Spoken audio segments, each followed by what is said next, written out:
आजची आमची भक्ती आशीर्वादित केली प्रभू धन्यवाद. तुझे उपकार मानतो परमेश्वरा, तुझे आभार मानतो परमेश्वरा, तुला उंच करतो देवा.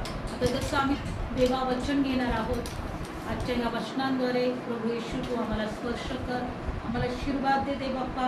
आजच्या वचनाद्वारे तुझं गौरव होऊ दे प्रभू येशू. आम्ही जे काय वचन घेऊ तुझ्या लेकरांना परमेश्वरा तू स्पर्श कर, पवित्र आत्मा तू सहाय्य कर, मला कृपा पुरव. आजच्या वचनाद्वारे प्रत्येक व्यक्ती आशीर्वादित होऊ दे. येशूच्या नावात प्रार्थना करतो परमेश्वरा.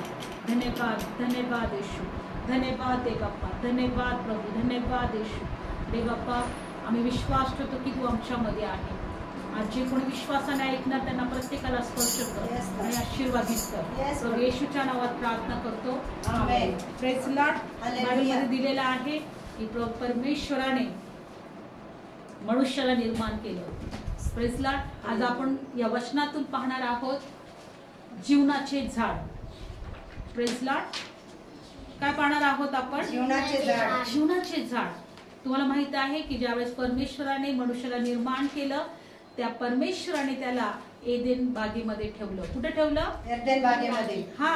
आणि बायबलमध्ये असं दिलेलं आहे का त्या एदेन बागेमध्ये 2 प्रकारची झाडं, अनेक प्रकारची झाडं होती, फळ झाडं होते, ते मनुष्याला खाण्यासाठी होते. पण दोन झाडे तिथं अशी होती, परमेश्वराने एकाला सांगितलं होतं की तू खाऊ नको, ते बऱ्या वाईटाचं झाड होतं. 2 प्रमुख झाडे अशी होते, एक बऱ्या वाईटाचं झाड आणि एक जीवनाचं झाड होतं. कोणतं झाड होतं? जीवनाचं झाड. जीवनाचं झाड. आणि आज आपण ह्या वचनातून बघणार आहोत जीवनाच्या झाडाविषयी. कारण जे कोणी हे जीवनाचं झाड ज्याला मिळतं तो आशीर्वादित आहे, तो कधीही मरणार नाही, तो मरणाचा अनुभव कधी घेणार नाही. लक्षपूर्वक ऐका. आज आपण या वचनातून बघणार आहोत जीवनाच्या झाडाविषयी. कोणत्या झाडाविषयी? जीवनाच्या झाडाविषयी. हा. आणि हे जीवनाचं झाड कुणाला मिळणार? हे जीवनाच्या झाडासाठी आम्हाला काय करायचे? हे जीवनाचं जे झाड आहे त्याच्यावर आम्हाला विश्वास ठेवायचा आहे. ते मिळवण्यासाठी आम्हाला प्रयत्न करायचा आहे. ठीक आहे. आणि म्हणून आपण वचनात डायरेक्ट जाणार आहोत. आपण पहिल्यांदा बघणार का परमेश्वराने कशा प्रकारे मनुष्याला निर्माण केलं, हो की नाही? आणि बायबलमध्ये दिलेलं आहे की त्याला एका बागेमध्ये ठेवलं. आपण उत्पत्तीच्या पुस्तकामध्ये पहिल्यांदा बघणार आहोत 2रा अध्याय, उत्पत्तीचं पुस्तक 2रा अध्यायमध्ये आणि 8वं वचन काढूया आपण. उत्पत्तीचं पुस्तक 2रा अध्याय आणि 8वं वचन. आणि परमेश्वर देवाने एदेनात पूर्वेकडे बाग लावला. पहिल्यांदा बायबलमध्ये दिले की कशा प्रकारे परमेश्वर मनुष्याला निर्माण केलं. काढूया आपण वचन 2रा अध्याय आणि 7वं वचन. परमेश्वर देवाने जमिनीतल्या मातीचा मनुष्य घडवला. कशाचा मनुष्य घडवला? मातीचा. त्याच्यामध्ये जीव नव्हता, त्याच्यामध्ये आत्मा नव्हता. तो कशाने घडवला? तो मातीने. देवाने मनुष्याला मातीने घडवला आणि त्याच्या नाकपुड्यात जीवनाचा श्वास फुंकला आणि मनुष्य जिवंत प्राणी झाला. Praise Lord. हालेलुया. मनुष्य कशाने घडवलेला आहे? मातीने. मातीने. आणि त्याच्यामध्ये कशाचा श्वास फुंकला? जीवनाचा. हा. मनुष्याच्या नाकामध्ये श्वास फुंकण्यात आला आणि तो जिवंत झाला. काय झाला? तो जिवंत झाला. तो जिवंत झाला. तो कशाने घडवला होता? मातीने. ठीक आहे. आणि बायबल सांगतं 8वं वचन. आणि देवाने एदेनात एक पूर्वेकडे बाग लावला. ज्या मनुष्याला त्याने घडवले होते त्याला तेथे त्याने ठेवले. कुठे ठेवले मनुष्याला? त्या देवाने बागेमध्ये. एदेन. हा. एदेन बागेमध्ये ठेवलं. कुठे ठेवलं? एदेन बागेत. पूर्वेकडे एक बाग लावला आणि त्या बागेत मनुष्याला देवाने ठेवले. आणि जे प्रत्येक झाड दिसायला मनोहर, खायला चांगले आणि देवाने जमिनीतून ते उगवले. सगळ्या प्रकारची झाडं परमेश्वराने त्या एदेन बागेमध्ये ठेवलं. लक्षपूर्वक ऐका. त्या बागेमध्ये मनुष्याला ठेवल्यानंतर त्याला तिथं काहीही कष्ट करायची गरज नव्हती. कारण देवाने त्याला त्या बागेमध्ये त्याला खायला लागणारे प्रत्येक झाडं तिथे ठेवले होते. प्रत्येक फळाचे झाडं तिथं. मनुष्याला कष्ट करायचं नव्हतं, मनुष्याला कोणतेही काम करायचं नव्हतं, मनुष्याला कोणत्याही प्रकारचं मेहनत घ्यायची नव्हती. फक्त ते झाड तोडायचं, ते फळं तोडायचे आणि खायचं होतं आणि आपलं पोट भरायचं होतं. किती चांगली गोष्ट ना. आणि तिथं मरण नव्हतं, तिथं आजार नव्हता, तिथं दुःख नव्हते, तिथे निराशा नव्हती, तिथं कोणत्याही प्रकारच्या चिंता नव्हत्या. अशा बागेमध्ये परमेश्वराने मनुष्याला ठेवलं होतं. बघा आज आपण बोलतो ना का देवा माझ्या जीवनात एवढे त्रास का आहे, देवा मला हा आजार का आहे, माझ्या जीवनामध्ये हे कष्ट का आहेत, माझ्या जीवनात ही निराशा का आहे, हे दुःख का आहे. देवाने मनुष्याला दुःखासाठी त्रासासाठी निर्माण नव्हतं केलं, आजारासाठी निर्माण नव्हतं केलं, गरिबीसाठी निर्माण नव्हतं केलं, एका एदेन बागेमध्ये ठेवण्यासाठी निर्माण केलं होतं. तिथं सर्व सुख होते त्याला, तिथे कसेही प्रकारचे कष्ट नव्हते त्याला. बायबल मध्ये दिले बघा, प्रत्येक झाड दिसायला मनोहर आणि खायला चांगले आणि देवाने ते जमिनीतून उगवले. प्रत्येक झाड तिथं मनुष्यासाठी देवाने निर्माण केलं होतं. आजही देव, जर आम्ही परमेश्वरावर भरोसा ठेवतोय तर आजही देव आमची काळजी घ्यायला समर्थ आहे, आमच्या गरजांचा पुरवठा करायला समर्थ आहे. फक्त आम्ही देवाला म्हटलं पाहिजे की देवा मला तुझी गरज आहे. आपण देवाला काय म्हटलं पाहिजे, मला तुझी गरज आहे. कारण की बघा, जर लक्षपूर्वक ऐका, जोपर्यंत आम्ही आमच्यामध्ये ताकद आहे, आमच्यामध्ये शक्ती आहे, आम्ही जोपर्यंत आमचं वय आहे तोपर्यंतच आम्ही कमवू शकतो, किंवा आम्हाला चांगलं आरोग्य आहे तोपर्यंतच आम्ही कमवू शकतो. पण जर आम्ही थकलो, आम्ही आजारी पडलो, जर आम्ही पूर्ण बेशुद्ध पडलो, आम्ही आयसीयू मध्ये गेलो तर आम्ही कमवू शकतो का? नाही. म्हणून आम्हाला नेहमी लक्षात ठेवायचं का देवाची गरज आहे. जो देव आदामाला एका चांगल्या बागेत ठेवू शकतो, त्याला खाण्यासाठी सगळी फळं तो निर्माण करू शकतो, तर तो आज आमची काळजी नाही घेऊ शकणार का? घेणार. आणि म्हणून आम्हाला देवाला ओळखणं गरजेचं आहे, आम्हाला देवाची भक्ती करणं गरजेचं आहे, आम्हाला देवाच्या जवळ येणं गरजेचं आहे. तर आपण ह्या वचनांमधून एक गोष्ट शिकत आहोत की देवाने एदेन बागेमध्ये मनुष्याला ठेवलं, निर्माण केल्यानंतर कुठं ठेवलं? आणि सगळ्या प्रकारची झाडं त्याला तिथे फळं खाण्यासाठी होते आणि ते सुद्धा देवाने उगवले. ठीक आहे. आणि म्हणून बायबलमध्ये काय दिलंय की बागेच्या मध्यभागी जीवनाचे झाड, बरे आणि वाईट जाणण्याचे झाड ही त्याने उगवले. दोन प्रकारची झाडं त्या एदेन बागेमध्ये महत्वाची झाडं होती. पोट भरण्यासाठी सगळे झाडं तर होते, पण दोन प्रकारची झाडं त्या एदेन बागेमध्ये महत्वाची होते. एक जीवनाचं झाड आणि एक बरं वाईट जाणण्याचं झाड. कोणत्या प्रकारची झाडं? जीवनाचे झाड आणि बरे वाईट जाणण्याचं झाड. दोन प्रकारची झाडं होती की ना तिथं. आणि परमेश्वरांनी काय सांगितलं होतं की सगळे झाडं खा, झाडाची फळं खा, पण बरं वाईट जाणण्याचं झाडाचं फळ तू खाऊ नकोस. एका झाडाचं नाव काय होतं? बरं वाईट. दुसऱ्या झाडाचं नाव काय होतं? जीवनाचं. आणि बाकी सगळी फळं पण होते. पण देवाने एकच झाड असं होतं की देवाने त्याला सांगितलं ह्या झाडाचं फळ तू खाऊ नको, ते होतं बरं वाईट जाणण्याचं. पण बायबल सांगते की देवाने त्यांना सांगितल्यानंतर देव तिथून गेला, पण ते लोक देवाने जी आज्ञा दिली होती ते विसरले आणि त्या स्त्रीने, परमेश्वराने ज्या स्त्रीला बनवलं होतं ते फळ खाल्लं, बरं वाईट जाणण्याचं फळ खाल्लं. आणि मग खाल्ल्यामुळं बायबल सांगतं की त्यांना त्या एदेन बागेतून काढून टाकलं. आदामाला काय केलं? एदेन बागेतून बाहेर काढलं. कारण ते एदेन बागेमध्ये अजून काय होतं? जीवनाचं झाड होतं. काय होतं? जीवनाचं झाड. जीवनाचं. लक्षपूर्वक ऐका, बायबल सांगतं की त्याने ते जेव्हा बरं वाईट जाणण्याचं फळ खाल्लं तेव्हा मनुष्याला मरण आलं. पहिल्यांदा काय आलं? मरण. जो त्याला, तो कधीच मरणार नव्हता, तो सार्वकालिक तसंच राहणार होता, त्याला मरणच नव्हतं. मग त्याला मरण आलं, मग त्याला कष्ट आले, कारण त्याच्यातून परमेश्वराने त्या एदेन बागेतून त्यांना बाहेर काढलं. तर परमेश्वर काय म्हटला, जर मी यांना ह्या एदेन बागेमध्ये जर ठेवलं तर ते जीवनाचं झाड खाऊन टाकतील, जीवनाच्या झाडाचं फळ खाऊन टाकतील. जीवनाच्या झाडाचं फळ जर त्यांनी खाल्लं असतं, पहिले त्यांनी बरं वाईट जाणण्याचं फळ खाल्लं, म्हणजे वाईट फळ खाल्लं, त्यांच्यामध्ये मरण आलं, त्यांच्यामध्ये दुःख आले, त्रास आले, सगळे आजार त्यांच्यामध्ये आले, आणि मग त्यांनी जीवनाचं झाडाचं फळ जर खाल्लं असतं तर ते कधीच मेले नसते, मनुष्य कधीच मेला नसता. आणि त्याच्यामुळे काय झालं असतं, ते सतत त्यांना जे कष्टामध्ये, त्रासामध्ये, दुःखामध्ये, ते सार्वकालिक जीवनासाठी ते दुःखातच असते, आजारात असते. ते सतत काय झालं असतं, त्यांना मरण नसतं आलं, कारण की ते सार्वकालिक जीवनासाठी सगळ्या कष्टामध्ये ते असते. आणि विचार करा, ते जीवनाचं फळ खाल्ल्यामुळं त्यांना जर मरणच आलं नसतं तर ह्या पृथ्वीवर मनुष्याला राहण्यासाठी जागाच राहिली नसती. राहिली असती का? कारण कुणालाच मरण नव्हतं, कुणालाच मरण नसतं. मग लोकांनी एकमेकांना मारून टाकलं असतं. मग लोकांना पाणी पुरलं नसतं, मग लोकांना अन्न पण पुरलं नसतं, मग लोकांना अनेक समस्यांमधून त्यांना असे खेटून खेटून पण राहिले असते तरी पण त्यांना जागा राहिली नसती राहण्यासाठी. देवाने त्यांना त्या एदेन बागेतून बाहेर काढलं कारण त्यांनी जीवनाचं फळ खाल्लं असतं. मग पण बायबलमध्ये दिले देवाची आज पण इच्छा नाही की मनुष्यामध्ये मरण असावं, कारण त्यांना एदेन बागेतून बाहेर काढल्यानंतर मग ते कष्ट करू लागले, मग ते घाम गाळू लागले. मग बायबल सांगतं की परमेश्वर म्हटला की ही तुझ्यामुळे ही संपूर्ण भूमी श्रापित झालेली आहे, देव मनुष्याला म्हटला. आणि बायबलमध्ये दिले की तिथून पुढे मनुष्याला कष्ट सुरू झाले. काय सुरू झाले? आजार सुरू झाले, कष्ट सुरू झाले, त्रास सुरू झाला, दुःख सुरू झाला, अजून अनेक सगळ्या अडचणी, त्रास, सगळे त्रास त्या मनुष्याला सुरू झाले कारण त्याने बरं वाईट जाणण्याचं फळ खाल्लं. पण आज आपण ह्या वचनातून एक गोष्ट बघत आहे, जीवनाचं झाड.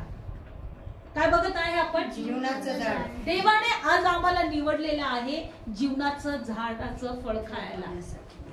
कोणतं फळ खायला? जीवनाच्या झाडाचं. देव म्हटला की मी तुला सांगितलं होतं बरं वाईट जाणण्याचं फळ खाऊ नको, तू खाल्लं.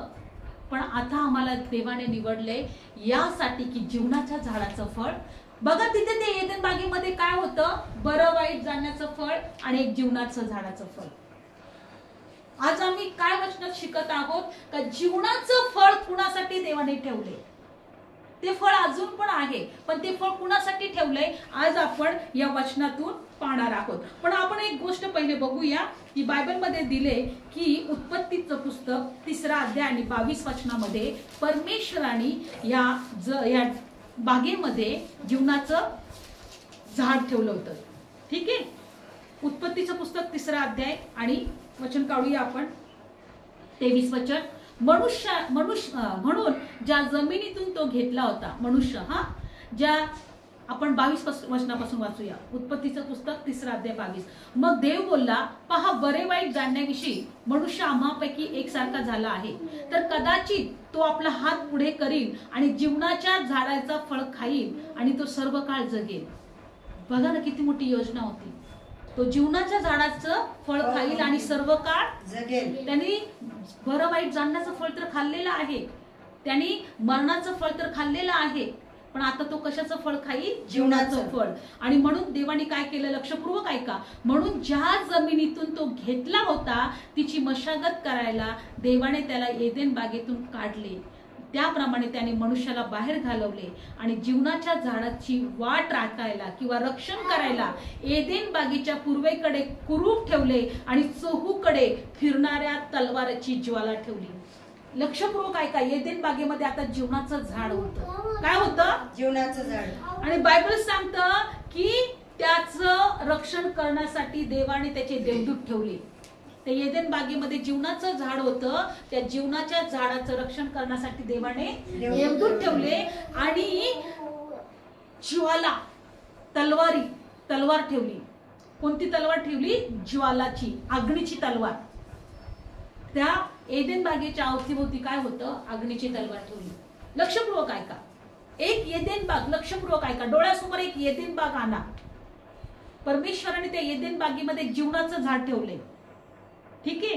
आणि बायबलमध्ये दिले की आता तिला देवदूत ठेवलेले आहेत त्याचं रक्षण करायला आणि तलवार ठेवली, ज्वाला म्हणजे अग्नीची तलवार अशी गरगर गरगर तिथं फिरत आहे.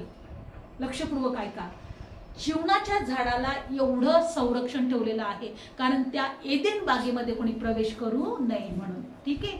जीवनाचं झाड म्हणजे ते एक प्रकारचं अमृत आहे. अमृत कुणाला माहिती आहे? आपल्याला माहिती आहे की नाही? अमृताविषयी आपण ऐकलेलं आहे. अमृत पिल्यानंतर कधीच मरण येत नाही. हे जीवनाचं झाड म्हणजे एक प्रकारचं ते अमृत आहे. लक्षपूर्वक ऐका. पण आज बायबलमध्ये दिलेलं आहे की येशूवर जो कोणी विश्वास ठेवतो त्याला ते जीवनाच्या झाडाचं फळ मिळेल. कारण का मिळेल? कारण बायबल सांगतं की जो मनुष्य श्रापित झाला होता, जो मनुष्य पापी होता, जो मनुष्य वाईट वागत होता, जो मनुष्य सगळ्या चुकीच्या आणि वाईट गोष्टी जो करतो, आणि बायबलमध्ये दिले की त्या मनुष्याने जर प्रभू येशूवर विश्वास ठेवला तर त्या मनुष्यामधले सगळे पाप, सगळ्या वाईट गोष्टी, त्याच्यातलं मरण, त्याच्यातलं दुःख, त्याच्यातले त्रास जे प्रभू येशूने स्वतःवर घेतलेले आहेत, जर आपण येशूवर विश्वास ठेवतो तेव्हा बायबलमध्ये दिलेलं आहे का आम्ही त्या जीवनाच्या झाडाचे आम्ही हकदार बनतो. काय बनतो आम्ही? हकदार. ते जीवनाचं झाड आम्हाला मिळणार. कारण बायबलमध्ये दिलेलं आहे की पापाचं वेतन मरण आहे, पण देवाचं जे कृपादान आहे ते सार्वकालिक जीवन आहे. येशूच्या द्वारे आम्हाला देवाने सार्वकालिक जीवन दिलेलं आहे. बायबल सांगतं की तो आमच्यासाठी श्रापित झाला कारण आम्ही आशीर्वादित व्हावं. येशू आमच्यासाठी काय झालाय? श्रापित झालाय. बघा, जे आदामाला जे श्राप मिळाले होते, पण आज येशूवर विश्वास ठेवणाऱ्याला काय मिळाले? आशीर्वाद मिळाला. कारण की का? आमच्याद्वारे कोण श्रापित झाला? येशू. बायबलमध्ये दिले आदामाच्या द्वारे मरण आलं, आदाम श्रापित झाला आणि आदामामुळे आमच्यामध्ये मरण आलं. आदामामुळे म्हणजे पहिल्या पुरुषामुळे, पृथ्वीवरच्या पहिल्या मनुष्यामुळे आमच्या जीवनात मरण आलं, श्राप आले. पण जेव्हा येशू आला तेव्हा येशूच्या द्वारे आमच्या जीवनात आशीर्वाद आले, सार्वकालिक जीवन आलं. म्हणून आज एक गोष्ट आम्हाला शिकायचं आहे की जीवनाचं झाड कुणाला मिळणार आहे. आज ह्या जीवनामध्ये आम्हाला ते जीवनाच्या झाडाकडे लक्ष लावायचं आहे.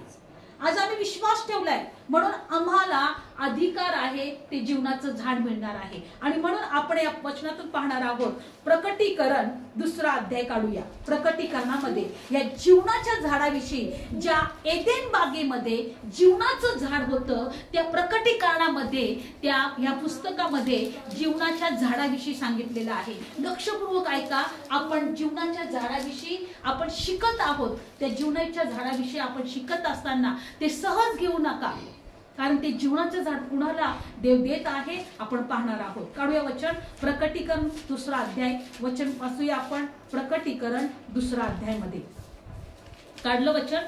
प्रकटीकरण 2 अध्याय आणि 7व्या वचनामध्ये वाचत आहे. सगळ्यांनी लक्षपूर्वक ऐका. बायबल सांगतं की इफिसकराच्या मंडळीला परमेश्वर एक पत्र देतो. म्हणतो तुम्ही जरी या पृथ्वीवर या जगामध्ये आहात, जरी तुमच्या जीवनात त्रास असेल, जरी तुमच्या जीवनात संकट असतील, जरी तुमच्या जीवनात सगळ्या त्रासातून तुम्हाला जावं लागत असेल, पण तुम्ही देवावर विश्वास ठेवायचं सोडू नका. कारण 7वं वचन काय सांगतं बघा. आत्ममंडळास काय म्हणतो? ते ज्याला कान आहे तो ऐको. जो जिंकतो त्याला देवाच्या बागेमध्ये जे जीवनाचं झाड आहे त्यावरच मी खायला देईन. जिंकतो म्हणजे काय माहिती का? जो कोणी शेवटपर्यंत विश्वासामध्ये टिकून राहतो, भलेही त्याच्या जीवनामध्ये कोणत्याही परिस्थितीतून त्याला जावं लागलं, कारण आमच्यावर परीक्षा होईल, अडचणी येतील, आमचा विश्वास पारखण्यासाठी, आमचा विश्वास चेक करण्यासाठी आम्हाला अशा परिस्थितीतून जावं लागेल. पण एक लक्षात ठेवायचं आहे, या जीवनामध्ये आम्हाला युद्ध करायचं आहे. विश्वासासंबंधीचं युद्ध कर आणि सार्वकालिक जीवन घट्ट. आणि ह्या युद्धामध्ये आम्ही जेव्हा जिंकू, जीवनाच्या झाडाचं फळ आम्हाला मिळेल. काय मिळेल? जीवनाच्या इथे झाडाचं काय फळ. दिले बघा 7व्या वचनामध्ये. प्रकटीकरण 2 अध्याय 7वं वचन की जो जिंकतो त्याला देवाच्या बागेमध्ये जे जीवनाचं झाड आहे त्यावरच मी खायला देईन. आता बघा, एदेन बागेमध्ये जीवनाचं झाड होतं, हो की नाही? पण प्रकटीकरणामध्ये ह्याच झाडाविषयी सांगितलेलं आहे का तुम्हाला जिंकायचंय. काय जिंकायचं आहे? विश्वासामध्ये तुम्हाला जिंकायचं आहे. विश्वासामध्ये तुम्हाला युद्ध करायचं आहे. विश्वासामध्ये तुम्हाला टिकून राहायचं आहे. कारण जेव्हा तुम्ही टिकून राहाल ते जीवनाचं झाड तुम्हाला मिळेल. आमेन. ते जीवनाच्या झाडावरचं फळ तुम्ही खाल. कारण तुमच्या जीवनात त्रास असतील, दुःख असेल, निराशा असेल, लोक म्हणतील अरे तुम्ही एवढे प्रार्थना करता, तुम्ही चर्चला जाता, तुम्ही येशूवर विश्वास ठेवता, मग तुमच्या जीवनामध्ये हे त्रास का आहेत? कदाचित तुमच्या जीवनात त्रास असले तरी आम्हाला विश्वास सोडायचा नाही, कारण आम्हाला ते एदेन बागेमधला ते जीवनाच्या झाडावरचं फळ मिळणार आहे. आमेन. बघा, देव काय म्हणतोय की जो जिंकतो म्हणजे शेवटपर्यंत विश्वासात जो राहतो, प्रभू काही हो दे, माझ्या शरीराचं काही पण हो दे, या आयुष्यामध्ये माझ्या जीवनात काही पण हो दे, पण मी तुझ्यावर विश्वास ठेवणार, मी विश्वासात चालणार, मी तुला धन्यवाद देणार, मी तुझे उपकार मानणार, मी तुझी स्तुती करणार. जो जिंकतो त्याला त्या एदेन बागेमधल्या जीवनाच्या झाडाचं फळ मिळते. आमचा एकच उद्देश असला पाहिजे, जीवनाच्या झाडावरचं फळ. आदामाचा नाश झाला बरं वाटायचं फळ खाऊन, पण आमचं सार्वकालिक जीवन, आमचे आशीर्वाद, आमचं जे जीवन आहे ते जीवनाच्या झाडाच्या वरचं फळ खायल्यानंतर उद्देश आमचा पूर्ण होणार आहे. आम्ही येशूवर विश्वास ठेवला. विश्वास ठेवणं म्हणजे काय आहे? आमच्या सर्व अपराधांची क्षमा होणं आहे, आमचे सर्व श्राप आमच्यापासून दूर होणं आहे. बरे वाईट फळ खाल्ल्यानंतर आमचे जे श्राप आले ते आमच्यापासून दूर झाले. पण आता आम्हाला आमचा एक उद्देश ठेवला पाहिजे, जीवनाचं झाडाचं फळ. एदेन बागेमध्ये जो उत्पत्तीच्या पुस्तकामध्ये जो जीवनाच्या झाडाचं फळ तिथं ठेवलं होतं, देवदूत त्याच्या अवतीभोवती ठेवले होते. अग्नीची तलवार त्याच्याभोवती सुरक्षणासाठी अग्नीची तलवार ज्वाला होती. आजही प्रकटीकरणामध्ये सांगण्यात येत आहे की जो जिंकतो त्याला जीवनाचं फळ खायला मिळेल. ते एदेन बागेमध्ये ठेवलेलं आहे. म्हणून मला तुम्हाला सांगायचं आहे की आपण प्रार्थना करतो, आपण देवाची भक्ती करतो, आपण देवामध्ये एकत्र येतो. का येतो? कारण आमच्यासाठी एक उद्देश आहे, आमचा एक हेतू आहे. आम्हाला त्याचं फळ, प्रतिफळ मिळणार आहे, जीवनाच्या झाडावरचं फळ. लक्षपूर्वक ऐका, उत्पत्तीच्या पुस्तकामधलं कधी विसरू नका. जीवनाच्या झाडाचं फळ आणि बरं वाईट जाण्याचं फळ. आदामाने ते फळ खाल्लं, पण येशूने आता ते जीवनाच्या झाडाच्या फळासाठी आम्हाला निवडलंय आणि आम्हाला ते मिळवायचं आहे. आम्हाला शेवटपर्यंत विश्वासात राहायचं आहे. Praise Lord. आणि म्हणून दुसरे एक अध्यायामध्ये काय दिले, प्रकटीकरण मध्ये 21 अध्यायामध्ये, की कुणाला ते जीवनाच्या झाडाचं फळ मिळेल. सर्वांवर विश्वास ठेव. काढूया वचन. काय वचनात दिलेलं आहे जीवनाच्या झाडाविषयी. प्रकटीकरण 21 अध्यायामध्ये. आज आपण उत्पत्तीमध्ये बघा, एदेन बागेमध्ये जीवनाचं झाड दिसतोय आणि डायरेक्ट प्रकटीकरणामध्ये जीवनाच्या झाडाविषयी सांगण्यात आलेलं आहे. Praise Lord. लक्षात येते? प्रकटीकरण 21 अध्यायामध्ये काढूया आपण वचन. प्रकटीकरण 21 अध्याय आणि वचनामध्ये आपण जाऊया. 6व्या वचनापासून वाचूया. नंतर तो मला म्हणाला, मी अल्फा आणि ओमेगा, प्रारंभ आणि शेवट आहे. कोण आहे? मी अल्फा ओमेगा आणि प्रारंभ आणि शेवट. हा, मी तान्हेल्याला जीवनाच्या झराचं पाणी फुकट देईन. कुणाला फुकट पाणी देणार आहे? तान्हेल्याला. कशाचं पाणी? जीवनाच्या झऱ्याचं. जीवनाच्या झऱ्याचं पाणी फुकट देणार आहे. आणि जो जिंकतो त्याला या गोष्टीचं वतन मिळेल आणि मी त्याचा देव होईल आणि तो माझा मुलगा होईल. आमेन. म्हणजे हे जीवनामध्ये आम्हाला एकच गोष्ट करायचं आहे, जिंकायचं आहे. जीवनाच्या झऱ्यासाठी आणि जीवनाच्या फळासाठी. लक्षपूर्वक ऐका. जीवनाच्या झऱ्यासाठी आणि जीवनाच्या फळासाठी. परंतु पुढे काय लिहिले? 8वं वचन. आणि प्रभू काय म्हणतो की मी त्याचा देव होईल आणि तो माझा मुलगा होईल. जो जिंकतो तो माझा कोण होईल? मुलगा होईल. लक्षपूर्वक ऐका. परंतु भेकड, अविश्वासू, ओंगळ, घातक, व्यभिचारी, चेटकी, मूर्तिपूजक, लबाड यांना जे सरोवर जे अग्नीच्या गंधकाने जळतं त्यात वाटा मिळेल, ते दुसरं मरण आहे. लक्षपूर्वक ऐका. ह्या लोकांना अग्नीच्या गंधकाने जळते त्यात वाटा मिळेल. कुणाला वाटा मिळेल? जे लोक भेकड आहेत, जे विश्वासात नाहीये, अविश्वासू, ओंगळ, घातक, व्यभिचारी, चेटकी, मूर्तिपूजक, सर्व लबाड यांना अग्नीचं सरोवर आहे. आता लक्षपूर्वक ऐका. आपण येशूवर विश्वास ठेवल्यामुळे आपल्याला ते जीवनाच्या झाडाचं फळ मिळणार आहे. पण जे विश्वासात नाहीये, अग्नीचं सरोवर हे दुसरं मरण. अग्नीचं सरोवर हे काय आहे? दुसरं मरण. अग्नीचं सरोवर जे अग्नीने आणि गंधकाने जळतं त्यात वाटा मिळेल. अग्नीचं सरोवर जे गंधकाने, अग्नीचं जाळ त्या ठिकाणी आहे, गंधक आहे. लक्षपूर्वक ऐका, त्याच्यामध्ये वाटा मिळणार आहे. पण जे कोणी विश्वासू आहे, जे येशूवर विश्वास ठेवलेला आहे, त्यांना जीवनाच्या झाडाचं फळ मिळणार आहे. पण त्यासाठी आम्हाला इथं काय सांगितलंय?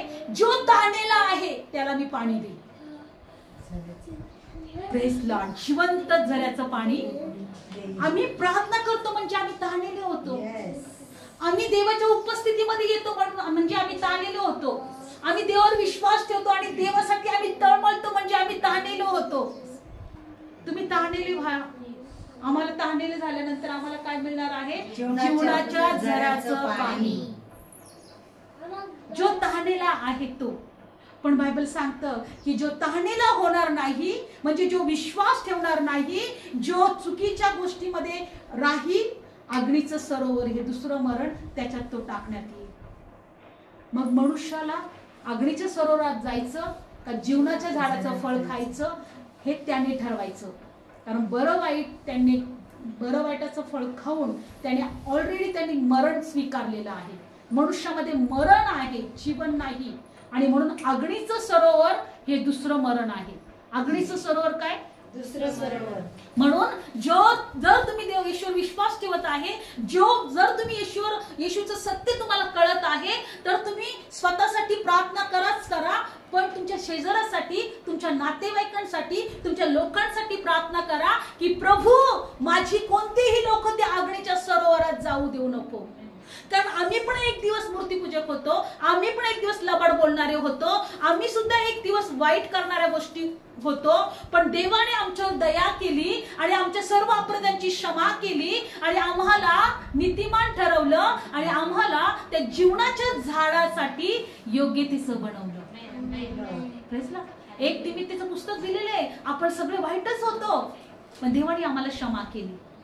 जीवनाचं झाड. आता आमचा उद्देश काय आहे? जीवनाचं झाड. काय आमचा उद्देश? जीवनाचं झाड. त्या जीवनात जो जिंकतो, पहिली गोष्ट जो जिंकतो, नंतर जो तहानेला होतो त्याला काय होईल? जीवनाच्या झाडावरचं फळ.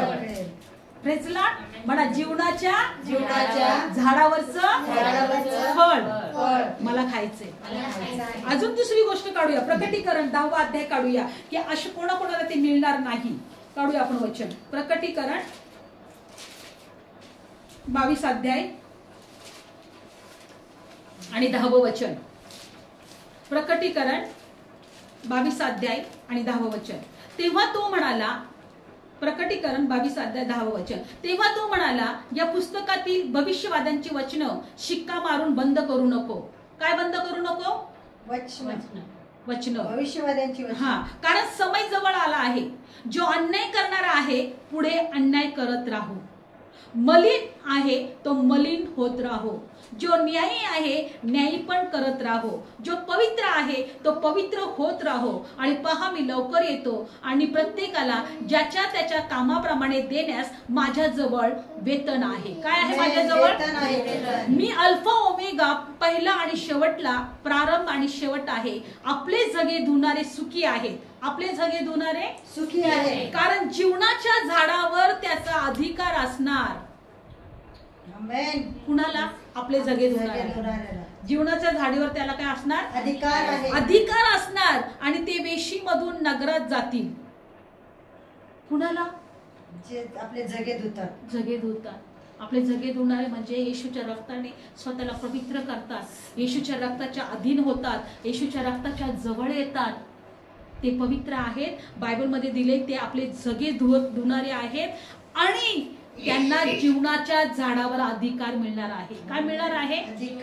जीवनाच्या झाडावर अधिकार मिळेल आणि ते वेशीमधून नगरात जातील. 15 वचन. परंतु कुत्रे, चेटकी, जारकर्मी, घातक, मूर्तीपूजक, लबाडीची आवड धरतात, लबाडी करतात, ते सर्व नगराच्या बाहेर राहतील. ते कुठे राहतील? नगराच्या बाहेर राहतील. लक्षपूर्वक ऐका. आता या ठिकाणी बायबल सांगतं की जो अन्याय करणारा आहे तो अन्याय करत राहा. तुम्हाला अन्याय करायचे नाही, अन्याय करत राहा. बघा देवाचं वचन सांगतंय, जर तुम्हाला मळीन व्हायचे मळीन होत राहा, पण न्यायी आहे तो न्याय पण करत राहो.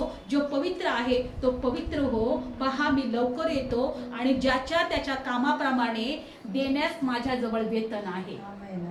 आणि बायबल सांगतं की जो स्वतःला आपल्या वस्त्र धुतो, बायबलमध्ये दिलेले जगे धुतो, तो सुखी आहे. जीवनाच्या झाडावर त्याला अधिकार मिळेल.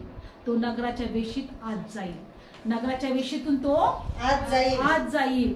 आणि बायबलमध्ये दिले की बाकीचे लोक नगराच्या बाहेर राहतील. कोण कोण? चिटकी, तंत्रमंत्र करणारे, जारकर्मी म्हणजे वाईट गोष्टी करणारे, जे पशु बरोबर संग करणारे किंवा पुरुषा बरोबर, स्त्री बरोबर बायबलमध्ये दिले, हे लोक हे बाहेर राहणार. कारण वचनात दिलंय की कोणतीही अशुद्ध गोष्ट आतमध्ये जाणार नाही, जीवनाच्या झाडाजवळ जाणार नाही. आजच लोकांना वेळ आहे, म्हणून बायबल सांगतं की पश्चाताप करा, स्वर्गाचं राज्य जवळ आहे. देवाने योहानाच्या द्वारे कशाची घोषणा केली? स्वर्गाच्या राज्याची. पश्चाताप करा आणि आपले पाप कबूल करा आणि तुम्ही स्वर्गाच्या राज्यावर विश्वास ठेवा. लक्षपूर्वक ऐका, एदेन बागेमधलं जीवनाचं झाड आजही प्रकटीकरणामध्ये आम्हाला ते शिकवत आहे देव की मी जीवनाचं झाड कुणाला देईल? जो जिंकतो त्याला, जो तहानेला होतो त्याला आणि जो आपले सगळे धुतो त्याला. Praise Lord. जो जिंकतो त्याला, शेवटपर्यंत तो विश्वासात राहतो त्याला, जो देवासाठी तहानेला होतो त्याला आणि जो आपले झगे धुतो त्याला काय मिळेल? जीवनाच्या झाडाचं फळ. जीवनाच्या झाडाचं फळ. नाही तर जो कोणी तहानेला नाही, जो जिंकत नाही, ज्याने आपले झगे धुतले नाही, अग्नीचं सरोवर हे दुसरं मरण किंवा नगराच्या बाहेर त्याला टाकण्यात येईल. तो नगरामध्ये प्रवेश करता येणार. आजही एदेन बागेमधल्या जीवनाच्या झाडासाठी देव म्हणतो की तुम्ही ताणेले व्हा, तुम्ही जीवनाच्या झाडाकडे लक्ष द्या, तुम्ही जीवनाच्या झाडाच्या फळासाठी स्वतःला तयार करा. प्रार्थनेत येतो हे सहज नाहीये, देवाच्या उपस्थितीत बसतो हे सहज नाहीये. एकतर जीवनाच्या झाडासाठी, नाही तर आगळीच्या सरोवरासाठी. हे दोनच गोष्टी एदेन बागेमध्ये पण दोनच गोष्टी होत्या, बरं वाईट जाण्याचं फळ आणि जीवनाच्या झाडाचं फळ. पण मनुष्याने काय निवडलं? मरण निवडलं. आजही देव म्हणतोय की मी तुमचे सर्व अपराध क्षमा केले, तुमचं मरण मी स्वतःवर घेतले, मी तुम्हाला पूर्णपणे पवित्र निर्दोष निष्कलंक केलं. तर जीवनाच्या फळासाठी आता काय करा? तुम्ही तहानेले व्हा, शेवटपर्यंत विश्वासात टिकून राहा आणि आपले झगे आता धुवा. कारण जीवनाच्या झाडाचं फळ आजही त्या एदेन बागेमध्ये परमेश्वराने आमच्यासाठी ठेवलेलं आहे. Praise Lord. किती लोकांना समजलं जीवनाच्या झाडाचं फळ? कळालं जीवनाच्या झाडाचं फळ? आम्हाला स्वतःला तयार करायचं आहे जीवनाच्या झाडाच्या फळासाठी. म्हणा, मी जीवनाच्या झाडाचं फळ खाणार, मी मागे फिरणार नाही, मी जिंकणार, मी ताणेले होणार, मी माझं झगे धुतलेले असे असणार, मी नगराच्या वेशीत प्रवेश करणार, आणि मी जीवनाच्या झाडाचं फळ खाणार. जीवनाच्या झाडाचं फळ यासाठी देवाने मला निवडले. यासाठी देवाने मला निवडले. डोळे बंद करूया, प्रार्थना करू. देव बाप्पा, आम्ही तुझे वचन ऐकलं प्रभू. जीवनाच्या झाडाच्या फळाविषयी आम्ही पाहिलं प्रभू. आम्ही त्या जीवनाच्या झाडावरच्या फळावर विश्वास ठेवतो. आम्ही जीवनाच्या झाडाच्या फळावर आम्ही विश्वास ठेवतो. बरं वाईट फळ खाऊन आदाम आणि देवा पाप केलं, आज्ञा मोडली, त्यांच्यामध्ये मरण आलं, त्यांच्यामध्ये पाप आलं, तो वाईट झाला आणि तो सार्वकालिकाचा दंड त्याच्यावर आला प्रभू. पण जीवनाच्या झाडाचं फळ आजही एदेन बागेमधल्या जीवनाच्या झाडाचं फळ आमची वाट पाहत आहे. त्या फळासाठी आम्हाला तयार कर, आम्हाला तहानेले बनव, आम्हाला शेवटपर्यंत विश्वासात ठेव. आमचे जगे धुतलेले असू दे आणि रोज तुझ्या न्यायपणामध्ये चालण्यासाठी, रोज तुझ्यासाठी तहानेले होण्यासाठी देवा तू आम्हाला सहाय्य कर. देवा तू आम्हाला सहाय्य कर. आजच्या वचनाद्वारे प्रत्येकाला स्पर्श कर, प्रत्येकाला आशीर्वाद दे. प्रभू येशूच्या नावात प्रार्थना करतो.